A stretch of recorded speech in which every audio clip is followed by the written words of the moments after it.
Waterboro Planning Board, Same. December 7th, 2011 meeting to order. The town planner is on a furlough day, so he won't be here this evening. We do have a full board this evening, so we do have a quorum. First item on the agenda is a public hearing for proposed changes to 12.04 of the Zoning Ordinance, Section 7.1.5 of the Subdivision regulations regarding performance guarantees. I'm going to ask any of those of you who are here to discuss that to please sign a sign-in sheet that Tina will pass around. It's over in the corner. So I will open the meeting to that. Is there any discussion? Anybody here to discuss the performance standard proposal?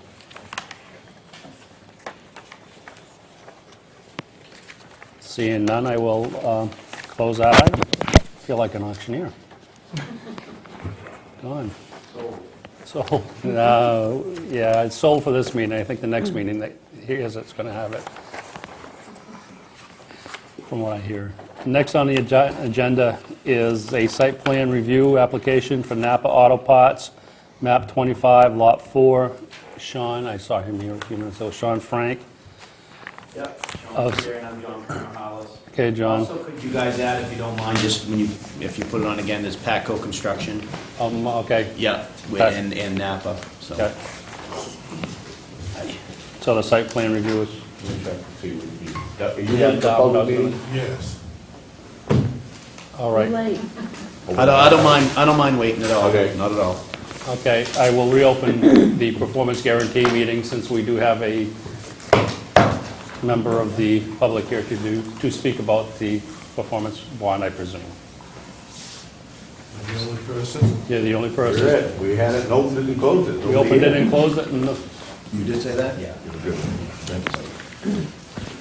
Well, I've studied the proposed, for those that don't know the gentleman at the podium, it's Doug Foglio, for the public. on the performance bond guarantees. I find this to be much shorter than what I had hoped it would be presented by the board to the public. At a time when I was on the board 2-3 years ago, we tried to start this, and now it comes up, and I find it's quite short and has very short-sighted. I made a few notes. The first thing I'd like to say is if we're going to have a performance bond standard, it ought to be a standard for the entire town. It ought to be a standard that one looked at performance bond standards in the town records, and they would find the standards for everything. And this has the standards for only subdivisions and site plan. Any capital improvements, any building maintenance that would be put out to bid, new construction, it would need performance bond standards by the builders. It's not covered in this. There's no opportunity for a bid bond if we put the snow plowing out to bid and the awardee decides that they do not want it. There is no performance bid bond required in anything that you've got written here. And that's why I say that if we're going to have a performance bond, it should be a complete performance bond. It shouldn't be a partial performance bond. And, you know, I'm speaking personally, but as the road commissioner, I would think that if we are going to put road projects out to bid, we would certainly want performance bonds, and we would want bid bonds, and we would want that to be written in this performance bond guarantee. Now to get to what you have here. I question why a site plan needs a performance bond. If a site plan is for a private individual or a corporation, they are building the entity, they are owning the entity, and because it is not going to be a subdivision developed by the site plan, why do we need a performance bond?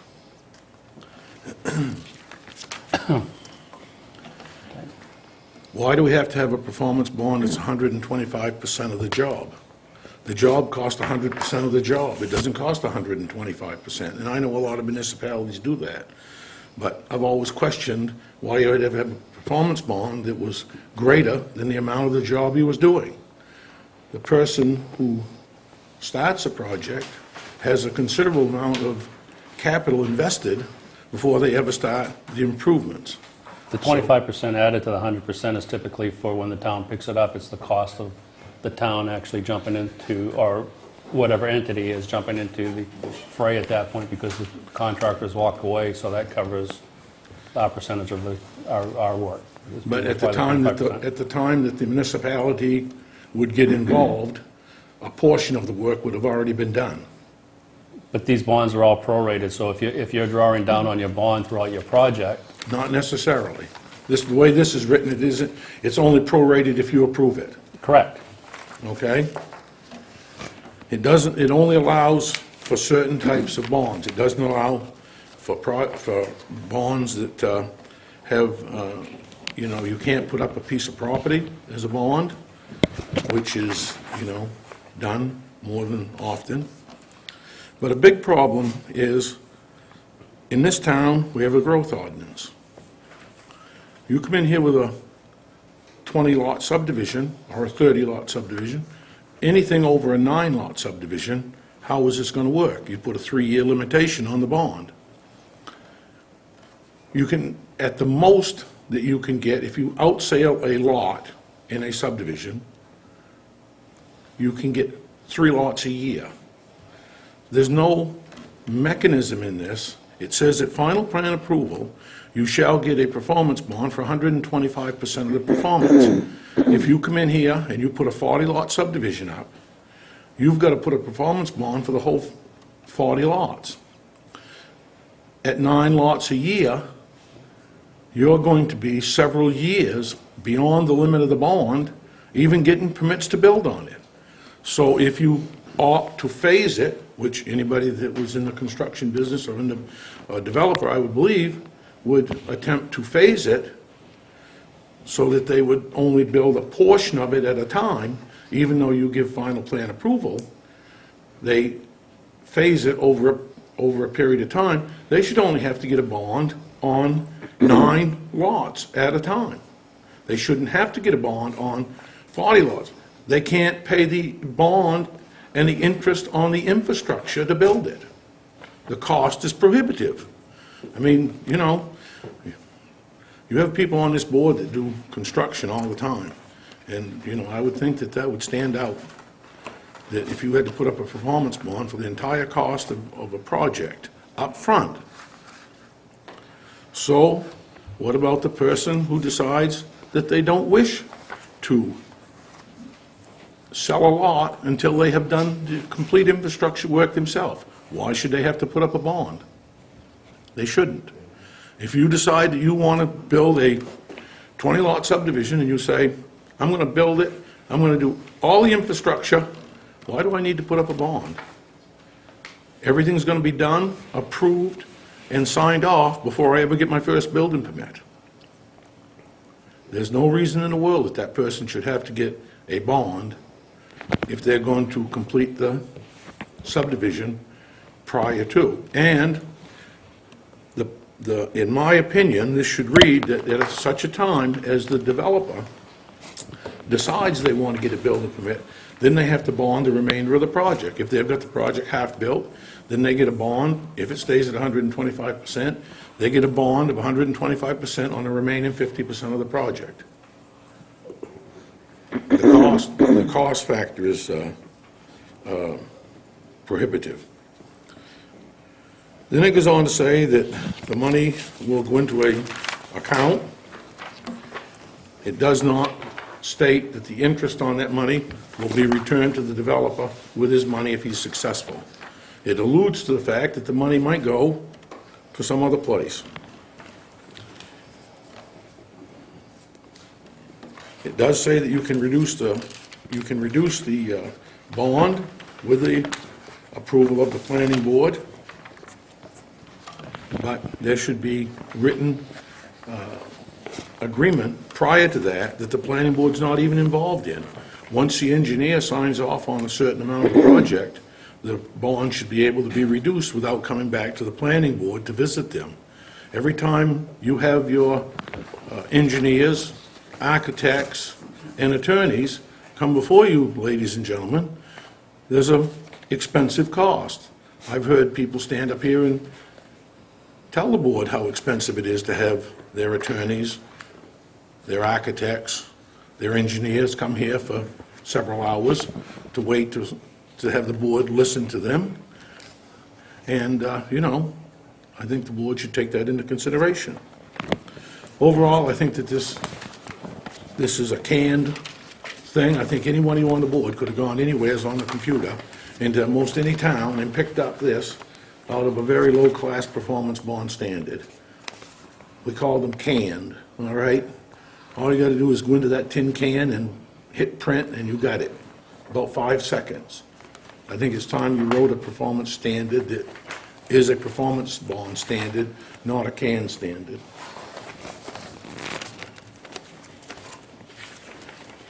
Any comments? Seeing that, thanks, Doug. I got a question, Doug. You reference to a snowplow contract and bid bonds. How is the planning board even involved in that? Or are you talking a separate performance? No, I'm saying, I said in my first statement, if we're gonna have a performance bond standard, it should be a standard for the entire town. Okay, all right. We shouldn't have a performance bond standard that the planning board works by, a performance bond standard that the board of selectmen works by, the performance bond standard that the road commissioner works by. It should be, a performance bond should be a document in town that covers the entire thing. Why should we have to go 3 or 4 different places to find out what the performance bond standards are in the town of Parkland? We should have a performance bond standard that was uniform and applied to all parts of the town. So the zoning ordinance will just reference that standard? The zoning ordinance would reference that standard. That's all this whole thing is about, Kurt, is the zoning ordinance referencing the standard. Because as members of the planning board, you have absolutely zero authority over the bond. It's, once you approve a project and you reference the bond section in the subdivision regulations, then it goes to whomever the selectmen delegate to handle that. It could be the administrator, it could be the planner, it could be most anybody that they do. For conversation, we'll say the board of selectmen, it goes to them, because they're the ones that have got to sign the bond agreement. Thank you. Thank you, Doug. Are there any other comments from the public regarding the performance bond standards? Seeing none, I will close the meeting again. Next on the agenda is site plan review for NAPA and TACCO with Shawn Frank here to do a presentation on behalf of both. Both, right, Shawn? You're not representing one, not the other. You are absolutely correct, sir. He's doing this all pro bono anyway, so. Thank you, Mr. Chairman and members of the board. My name is Shawn Frank. I'm an engineer with Sebago Technics out of Westbrook. With me tonight is John Karamahalis of the Patterson Companies. If I can, I'm going to grab the microphone and just go over and give a quick presentation. You may.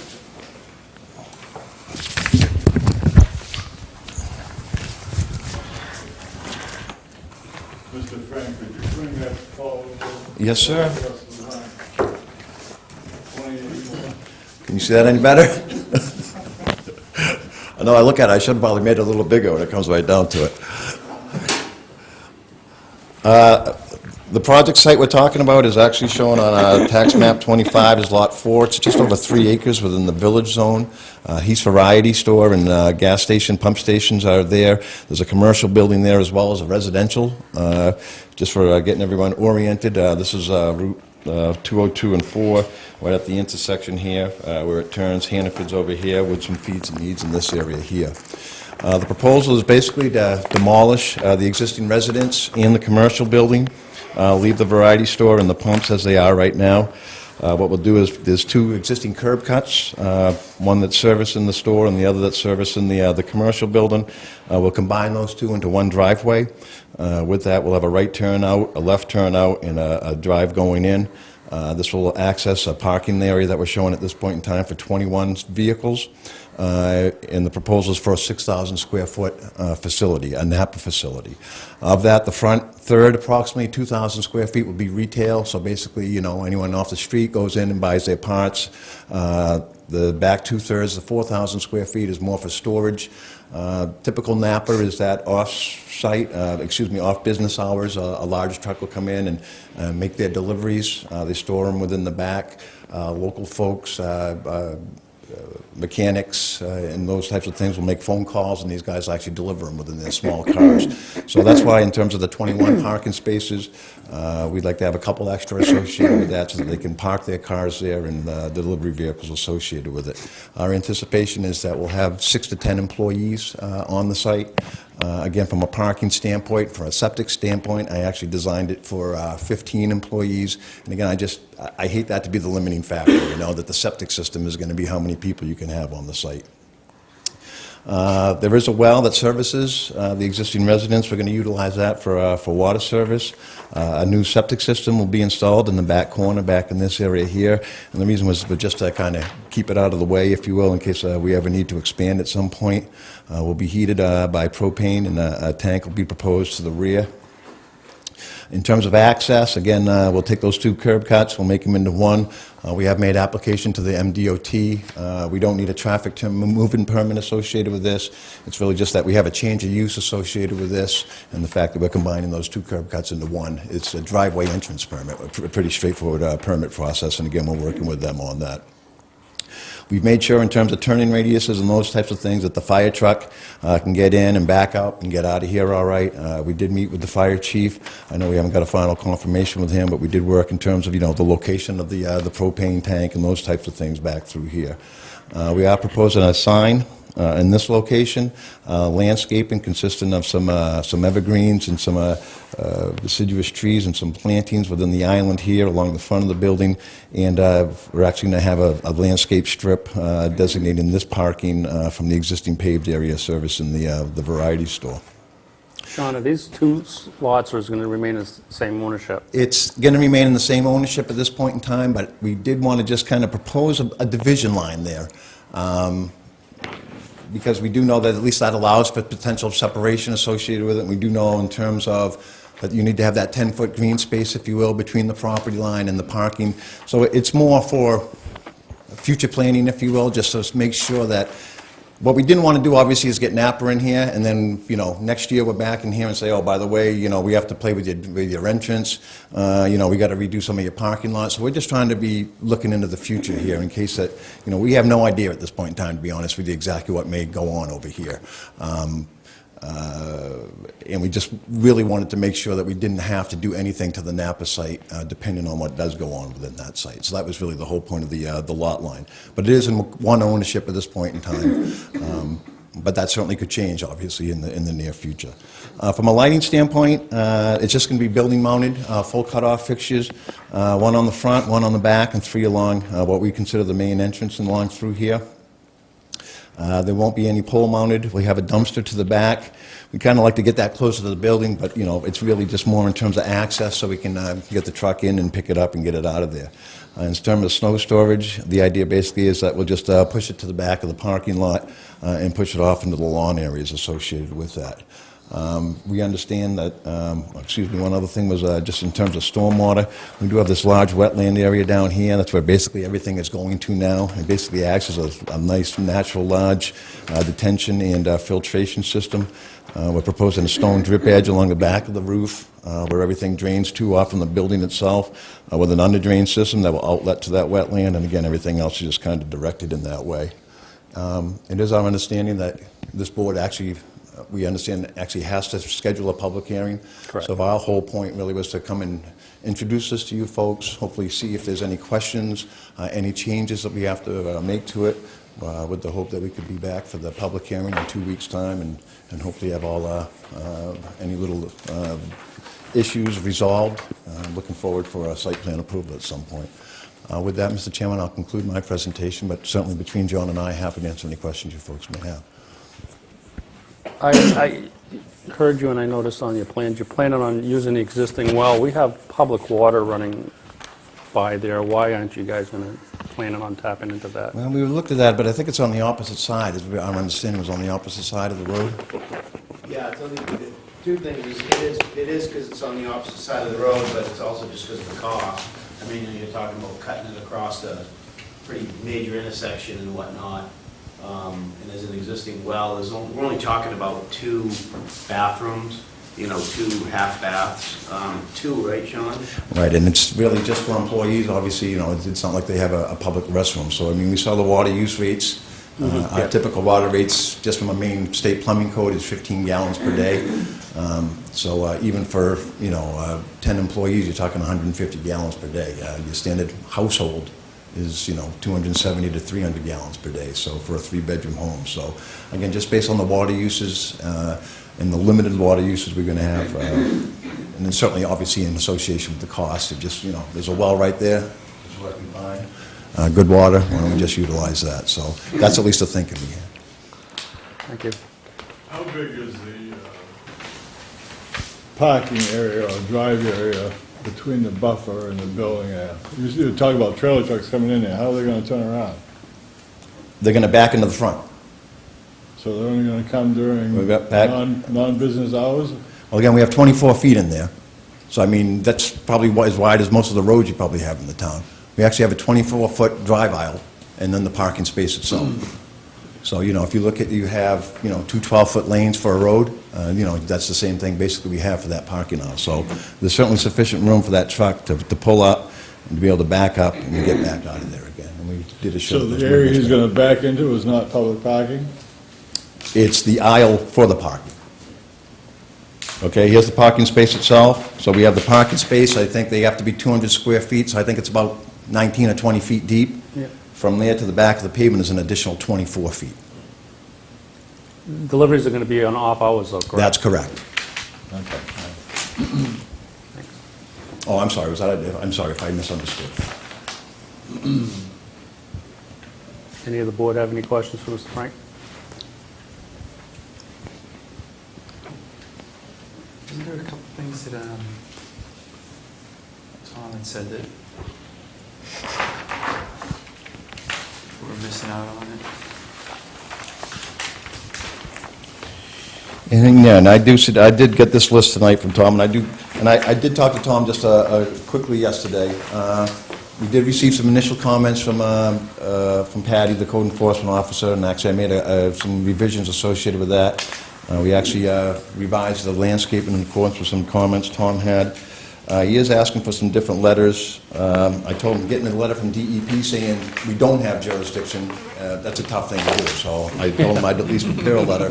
DEP basically, it's very simple with them. If you got 3 acres of new impervious area since '75, it's a site location. If you got 1 acre since '03, it's a stormwater permit. And if you have over 4,300 square feet of wetland impact, then it's a wetland alterations permit. So we don't meet any of those criteria. So in fact, we don't need any DEP.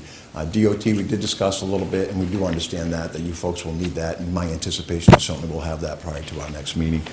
The fire marshal, I don't know. The water district, I don't know why we need anything from them, to be honest with you. But again, I'll discuss that all with Tom and make sure that we have those things for you folks. That wetland area, I mean, where does that drain off to? It just drains to the back, and I actually forget what the brook it eventually ties into, to be honest with you. I looked at that a while ago, and I should have had that off my top of my mind, because I did look at that real early in the process. But it's it's actually quite a peat area back through there. So, and it does work its way down, it does eventually tie into a stream. So it's not gonna impact a bordering landowner? No, sir. And again, obviously, when it's all said and done, we're going to have, this is a 6,000 square foot building, probably 10,000, 12,000 square feet of impervious area. Again, we're taking down 2 houses, the driveways, the parking associated with that. So, in terms of new impervious area, we're probably talking maybe like 8,000 square feet. So, if you ever tried to measure what was coming off out of that wetland after this development, it would be immeasurable, it truly would.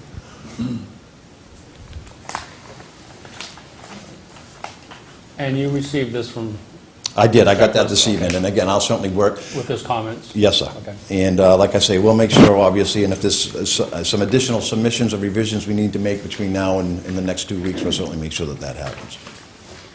And I will say that, you know, we appreciate the staff. We have had a meeting, we did have a meeting with code enforcement and the fire chief and the town planner all together. Certainly appreciated their time. We understand we've been kind of, you know, trying to get this in, so I'm sure that they probably need a little bit more time to finalize things, but I'm very confident that within the next couple of weeks, you know, prior to now and a public hearing, if that's possible for the 21st, that we can have all those little items worked out. Since there are no questions, we need to schedule a public hearing for this proposal and move it along if you so choose. Tom has done a checklist, I believe it's in your packets. And Mr. Frank has received them, so I'm going to expect that those issues will be addressed prior to our next meeting, right? So do we want to do a public hearing and dates? December 21st. We want to have a meeting December 21st? They might. I don't think I get to vote. Oh. Did that come out loud? Sorry. We want to schedule a meeting for December 21st. That would be our next. Public hearing. meeting. That's our next meeting. That gives us enough time to advertise and everything else, Tina? Yep. All right, why don't we do that then? We'll schedule a public hearing and the next level of their review to follow. Okay. Okay? Does that work okay for you? You think you can get that paperwork out? Very much, it works well, wonderful, perfect. Provided you have all the information. I mean, we'll put you on if you and Tom and the chief can't come to an agreement, we can bump you up to the next one, but we'll have you on, so if everything's there, you're good to go. Absolutely, we appreciate that. We Okay. understand those little few items, and like I said, I'm confident we can get them taken care of. But we understand if they're not all taken care of, we'll see you in January. Yeah, I've looked at them, I don't see any problems. I mean, I think that should go fairly simply. One of the things that we do ask, Mr. Chairman, sometimes, and I don't think it'll be necessary this time, but we have to go obviously and pull a building permit before we start construction or anything of that nature. If there's any situation that we don't have a letter in hand by the 21st or whatever, that we say that we can't, you know, pull that building permit until Patty receives that letter, the board can do that. So, it's, you know, in that circumstance, sometimes we get to that situation. So, we probably won't, but sometimes we do ask for that. Okay. Okay. And do you need a letter from the water district? I mean, we've talked to them, and they said it's not required, but, you know, just It's not, clarify. I don't believe it's required.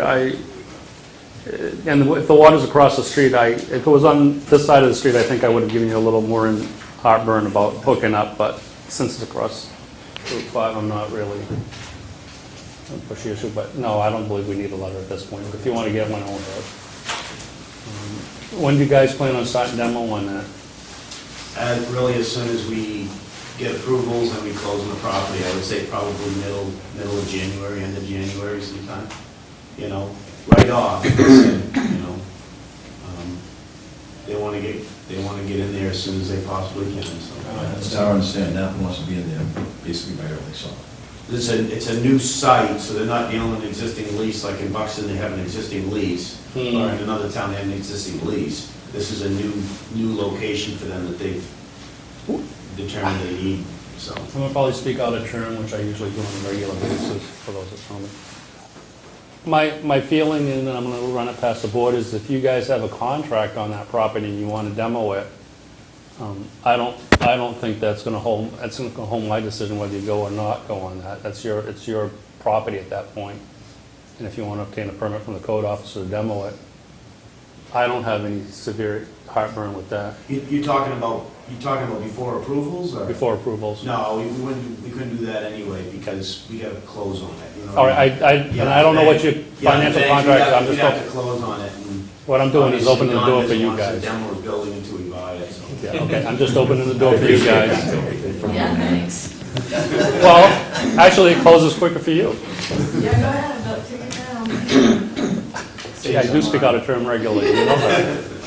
All right, guys, so I guess I don't need a motion for that, but we will schedule you for the next meeting for a public hearing. Thank you. Well, thank you very much. We appreciate your time tonight. Thank you, guys. Our plan is to be back here in 2 weeks, so. I hope. I like the zoning method. I know Tom has leave, okay? But I feel he should have been here last. We're going to discuss that off. Store's gonna be there. I'm not taking the store down. Or on, either I way. imagine All right. they open. But Pat goes buying the whole thing. But with someone else, that doesn't. We have I guess. minutes from the previous meeting that need to be signed. The meeting was November 2nd. I will accept the motion to accept. Seconded. Any discussion on them? All in favor? Opposed? Abstained? I'm abstaining. There you go, Frank. You need to sign.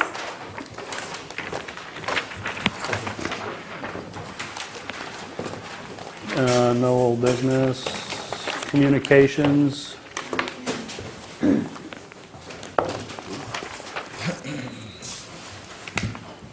There was an email that we received yesterday from the town planner regarding electronic sign, messages signs.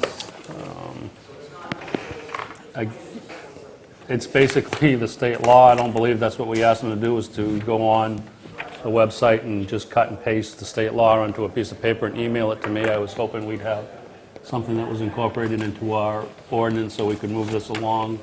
Imagine the canned response. Yeah. So we need to discuss that. We can do that in a workshop after this meeting. There's a memo from Nancy to me, the planning board chair, regarding the budget that I will sign and move this along back to Tina. That's all I have for old business is in communications. Does anybody have anything they'd like to discuss? Let me go to miscellaneous and review of the zoning ordinance Article 6 to sign. Do we want to do that now, or do we want to do that as a workshop and close this meeting? I'd like to hear from Patty. That Patty was going to be here.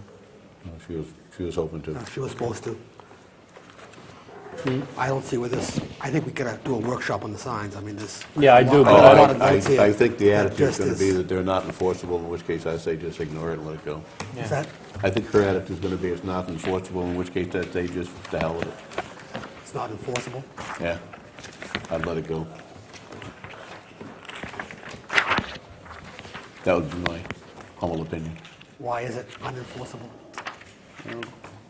Who's got jurisdiction? I'd leave that up to Patty. Well, Okay. I think most towns My- have my- it. I echo actually your sentiment in the last meeting before. the problem with signs is they become very difficult to enforce. I don't care how good an ordinance you have, it's a nightmare for the code enforcement officer to enforce signs.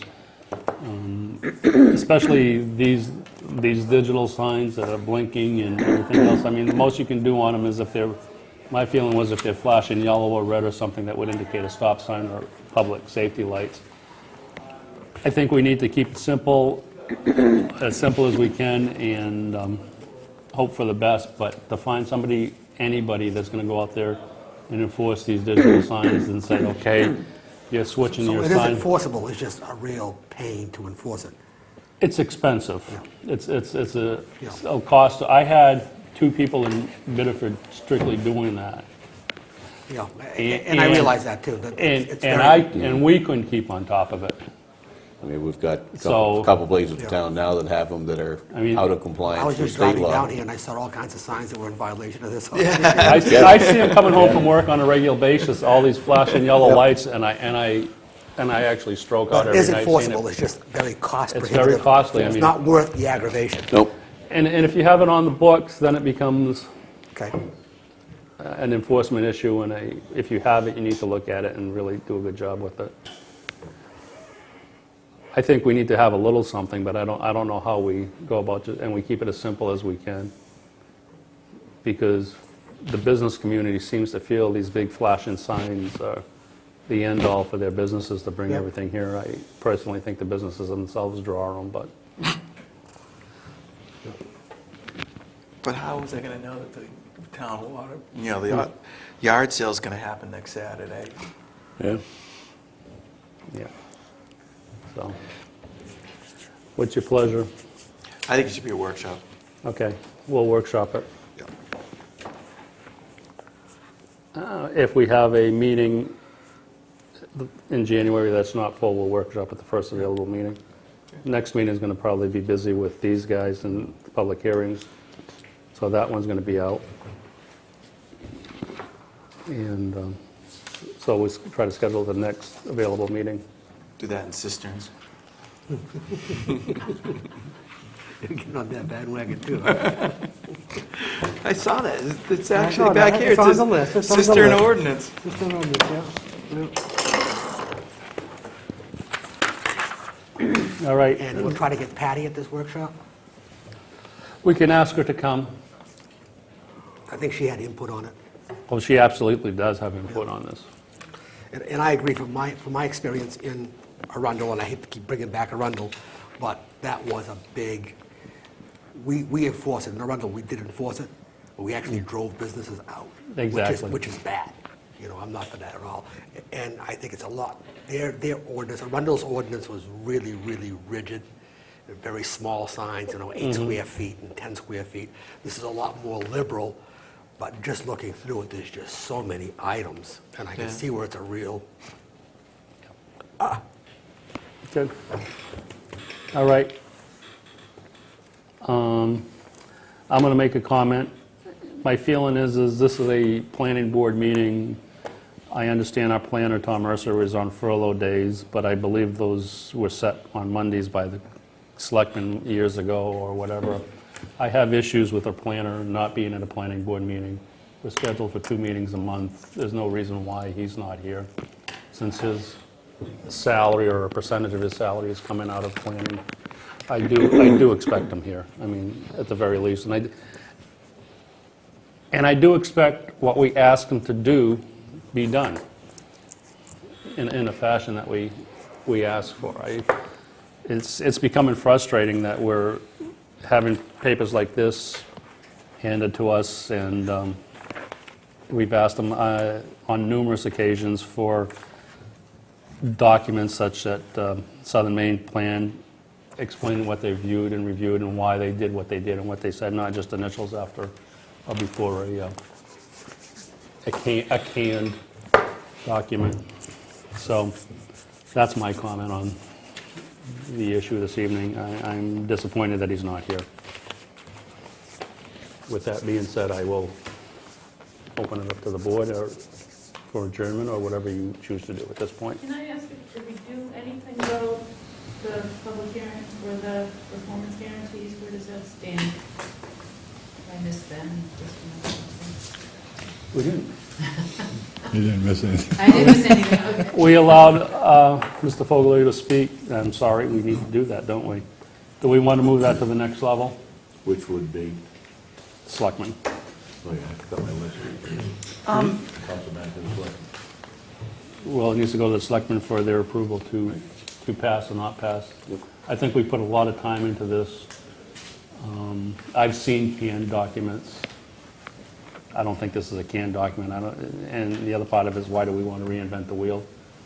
This is typical to what contractors deal with in other towns, and we have a contractor that's built in other communities, and I don't see a lot of difference between this and what they expect to do business at. I think he did have a point about it doesn't cover everything, but I think it's a starting point. At least we got something covered. I would agree that maybe it has to be looked at again, and we could add it to the bottom of our list. But I would But- think but that that- they have a separate ordinance to cover. We're the planning board. That's not our business. That is not our role. And I didn't want to get into I it, understand Doug, where he's coming from. I do understand where he's I think that should coming be from. addressed as well. but that's And a I think what we- contractual issue between the What selectmen we and... put together at this point, Right. I still feel comfortable with. Okay. And I think we had talked about phasing it.